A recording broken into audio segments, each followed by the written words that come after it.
প্রিয় শিক্ষার্থী বন্ধুরা, তোমরা তোমাদের শিক্ষার সমস্ত তথ্য জানতে এবং সকল সমস্যার সমাধান জানতে এখনই জয়েন করো আমাদের ফেসবুক গ্রুপে। ফেসবুক গ্রুপের লিংক দেওয়া আছে ডিসক্রিপশন বক্সে। স্বাগতম সবাইকে ওয়াইস পয়েন্ট একাডেমিতে। আশা করি তোমরা সবাই ভালো আছো।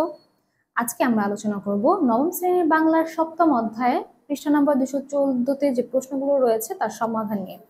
সপ্তম অধ্যায়ের শুরুতেই তোমাদের এখানে 4টা প্রশ্ন রয়েছে, তার সমাধান কি হবে আসো দেখে নিই। প্রথম প্রশ্ন ছিল, তোমার বক্তব্যের পিছনে কি কি যুক্তি আছে। এর শুরুতে তোমাদের যে রচনাটি রয়েছে নিশ্চয়ই তোমরা সেটা পড়েছো। সেটা পড়ে থাকলে উত্তরগুলো তোমাদের জন্য সমাধান করা খুব সহজ হবে।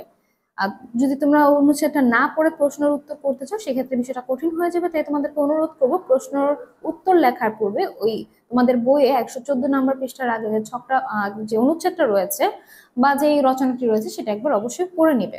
তাহলে আসো আমরা প্রশ্নের উত্তরগুলো দেখে নিই। তোমার বক্তব্যের পিছনে কি কি যুক্তি আছে। 1, ব্যক্তি সচেতন হলে কর্তৃপক্ষের প্রয়োজনীয়তা হ্রাস পায়। 2, ব্যক্তি যেখানে সেখানে ময়লা না ফেললে এলাকা পরিষ্কার থাকবে। 3, ব্যক্তি নির্দিষ্ট স্থানে ময়লা ফেললে এলাকা পরিষ্কার থাকতে পারবে। আচ্ছা, এরপর 2 নম্বর প্রশ্ন, তোমার সহপাঠীদের কোন কোন কথার সাথে একমত এবং কোন কোন কথার সাথে একমত নও। আমার এক সহপাঠী বলেছে, ব্যক্তি যদি নির্দিষ্ট স্থানে ময়লা ফেলে তাহলে এলাকা পরিষ্কার থাকবে, আমি এই কথার সাথে একমত। অন্য এক সহপাঠী বলেছে, কর্তৃপক্ষ যদি নিয়মিত ময়লা পরিষ্কার করে এবং নির্দিষ্ট স্থানে ময়লা ফেলার ব্যবস্থা নিশ্চিত করে তবে এলাকা পরিষ্কার থাকবে, আমি এই মতের সাথে পুরোপুরি একমত না। তারপরে দেখো 3 নম্বর প্রশ্ন কি বলেছে, সহপাঠীদের ভিন্ন মত প্রসঙ্গে তোমার বক্তব্য কি।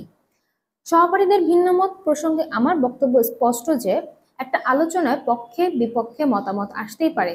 বিপক্ষের মতগুলো নিয়ে ভেবে দেখা যেতে পারে। সেটা যদি গঠনমূলক আলোচনা বা মতামত হয় তাহলে সেটাও দেখতে হবে। অনেক সময় বিপক্ষের মতামত থেকেও সুন্দর ও গ্রহণযোগ্য সমাধান আসতে পারে।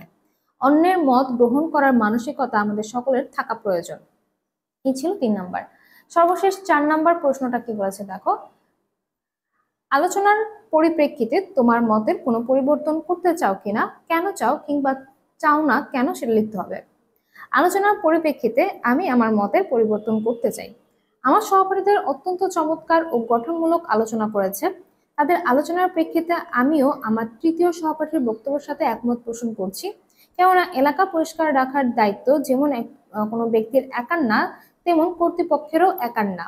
প্রতিটি ব্যক্তিত্ব যেমন নিজ নিজ স্থান থেকে সচেতন থাকতে হবে এবং নির্দিষ্ট স্থানে ময়লা ফেলতে হবে, তেমনি কর্তৃপক্ষেরও ময়লা ফেলার জন্য নির্দিষ্ট ব্যবস্থা যেমন নির্দিষ্ট স্থানে বাক্স বা অন্য কিছু রাখা ও নিয়মিত পরিষ্কার করার প্রয়োজন।